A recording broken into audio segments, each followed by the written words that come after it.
নমস্কার বন্ধুরা, ভক্তিমূলক কথা চ্যানেলে জানাই আপনাদের সকলকে স্বাগত। বন্ধুরা, আশা করছি ঈশ্বরের আশীর্বাদে আপনারা প্রত্যেকেই ভালো আছেন এবং সুস্থই আছেন। বন্ধুরা, আপনাদের কি টাকা পয়সা প্রয়োজন আছে? তাহলে হাতে জল নিয়ে চুপচাপ বলুন এই একটি মন্ত্র। 2 ঘন্টার মধ্যেই যেভাবেই হোক টাকা আসবে আপনার হাতে। হ্যাঁ বন্ধুরা, আপনারা একেবারে ঠিকই শুনেছেন। আজ আপনাদের এই ভিডিওটির মাধ্যমে জানিয়ে দেব যে অনেক সময় আমাদের এমন হয় যে হঠাৎ করেই টাকার দরকার পড়ে, সেটা যে কোনো কারণেই হোক না কেন টাকার প্রয়োজন পড়ে। আর সেক্ষেত্রে যদি আমাদের কাছে টাকা না আসে বা টাকা না থেকে থাকে, যদি আমরা কারোর থেকে সাহায্য না পেয়েও থাকি, তখন আমরা অনেক বিপদে পড়ে যাই, অনেক সমস্যায় পড়ে যাই। কিন্তু আজ আমি আমার এই ভিডিওর মাধ্যমে আপনাদেরকে যে কথাটি বলবো সেই কথাটিকে অবলম্বন করুন, মেনে চলুন। এতে কি হবে, যখন আপনাদের হঠাৎ করেই টাকার প্রয়োজন হবে তখন আপনারা এই কথাটি মেনে চললে কয়েক ঘন্টার মধ্যেই আপনারা কারো না কারো কাছ থেকে যে কোনো উপায়েই অর্থ পেয়ে যাবেন এবং এই অর্থের জন্য যে কাজের সমস্যা সৃষ্টি হয়েছিল সেই জায়গা থেকে আপনারা সুনিশ্চিতভাবেই রেহাই পাবেন। তাই এই প্রসঙ্গে বিস্তারিত জানার জন্য আপনাদেরকে ভিডিওটি সম্পূর্ণ দেখার অনুরোধ রইল। আর বন্ধুরা, আপনারাও যদি মা লক্ষ্মীর কৃপা পেতে চান তাহলে অবশ্যই কমেন্ট বক্সে জয় মা লক্ষ্মী লিখতে ভুলবেন না।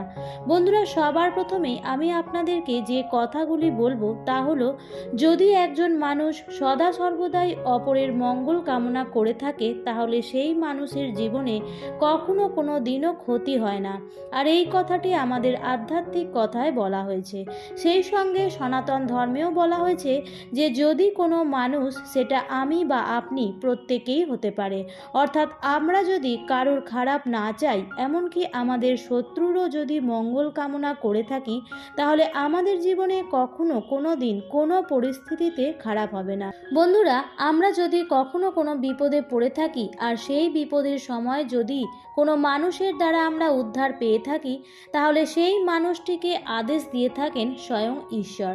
তাই বন্ধুরা, সদা সর্বদাই অপরের মঙ্গল কামনা করা উচিত, সেটা আপনার শত্রু হোক বা আপনার পাড়া প্রতিবেশী বা আপনার বাড়ির লোকজন। বন্ধুরা, আমরা যদি সব সময় পজিটিভ চিন্তা ভাবনা করি তাহলে আমাদের সঙ্গে সর্বদাই ভালো কিছুই হবে, আর যদি আমরা সর্বদা নেগেটিভ চিন্তা ভাবনা করি তাহলে আমাদের সঙ্গে নেগেটিভ কিছু ঘটনাই ঘটবে। তাই বন্ধুরা, সদা সর্বদাই ভালো চিন্তা ভাবনাই করা উচিত এবং একই সাথে ঈশ্বরের কাছে প্রার্থনাও করা উচিত।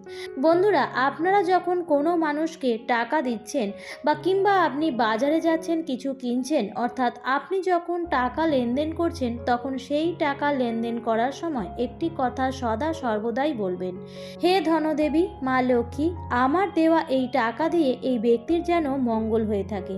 এই কথাটি সদা সর্বদাই বলবেন।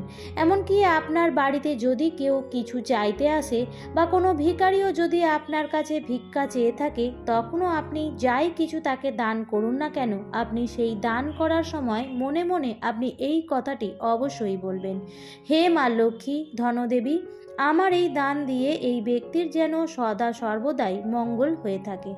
বন্ধুরা, আপনি যখন এই কথাটি বলে এই সব কাজগুলো করবেন, তখন আপনি সুনিশ্চিতভাবেই অনুভব করতে পারবেন যে আপনার জীবনে আগের তুলনায় ধন বৃদ্ধি পাচ্ছে, সেটা যে কোনো উপায়ই হোক না কেন।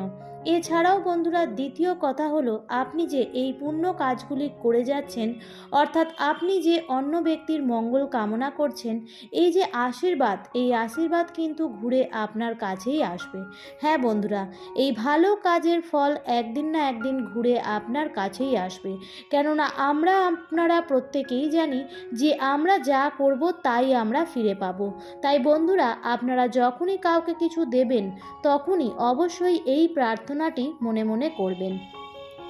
বন্ধুরা, এখন আমি আপনাদেরকে যে উপায় বা যে ক্রিয়াটির কথা বলে দেব, সেই উপায় বা ক্রিয়াটি কিন্তু পরীক্ষিত এবং প্রমাণিত একটি উপায়। তাই এই উপায়টি সঠিকভাবে সঠিক নিয়মে পালন করুন। এই উপায় বা টোটকাটি পালন করার সঙ্গে সঙ্গে আপনার যদি তৎক্ষণাৎ অর্থের প্রয়োজন হয়ে থাকে, তাহলে যে কোনো উপায়ই হোক না কেন আপনার হাতে অর্থ আসবেই। স্বয়ং ভগবান বা ঈশ্বর আপনার হাতে অর্থ নিয়ে আসবে। যখন আপনার পরিস্থিতি অত্যন্ত খারাপ হয়ে যাবে এবং যখন আপনি কারোর কাছ থেকেই কোনো সাহায্য পাবেন না, যখন আপনাকে ভয়ঙ্কর দারিদ্রতার মধ্যে দিয়ে কাটাতে হবে, তখন আপনারা এই উপায়টি করবেন।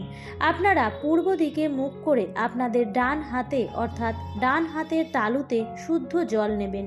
তবে আপনাকে প্রথমে দাঁড়াতে হবে পূর্ব দিকে মুখ করে এবং হাতটিকে আপনার সামনের দিকে এগিয়ে রাখতে হবে। এই জল হাতের তালুতে নেওয়ার পর আপনি মা লক্ষ্মীকে স্মরণ করুন এবং মনে মনে আপনি মা লক্ষ্মীর আরাধনা করুন। আপনার দুই চোখের মধ্যে অর্থাৎ আপনার কপালের মধ্যে আপনি মা লক্ষ্মীর রূপকে স্মরণ করুন এবং মনে মনে জপ করুন, ওম ধনলক্ষ্মী নমঃ, ওম মহালক্ষ্মী নমঃ, ওম মা লক্ষ্মী নমঃ। সেই সঙ্গে বলুন, হে মা লক্ষ্মী, হে ধনদেবী, আমার যে সমস্যা, আমার যে বিপদ, সেই সমস্যা ও বিপদ থেকে আমাকে উদ্ধার করো। আজ আমার অর্থের বা ধনের প্রয়োজন, সেই অর্থ কোথাও না কোথাও থেকে তুমি জোগাড় করে দাও। আপনি আপনার মনের মতো করে মা লক্ষ্মীকে নিজের কষ্টের কথা জানাবেন। আমরা প্রত্যেকেই জানি ভগবান বা ঈশ্বর আমাদের মাতা পিতা। তাই বন্ধুরা, আপনারা মা লক্ষ্মীকে নিজের মাতা মনে করে মন পরিষ্কার রেখে এই প্রার্থনা করুন। আর এই প্রার্থনা করার পর আঙুল দিয়ে সেই জলটিকে মাটিতে ফেলে দিন। তারপর দেখবেন যে এই কাজটি করার সঙ্গে সঙ্গেই আপনার জীবনে যে অর্থের অভাব ছিল বা যে অর্থের টানাটানি ছিল, সেটা কোনো না কোনো উপায়ে আপনার এই সমস্যা তো নিশ্চিতভাবেই দূর হয়ে গেছে এবং আপনি যে এত দিন ধরে এত মানুষের যে ভালো ভেবে এসেছেন, তার যে পজিটিভ শক্তি, সেটিও আপনাকে একই সঙ্গে ফেরত দেবে।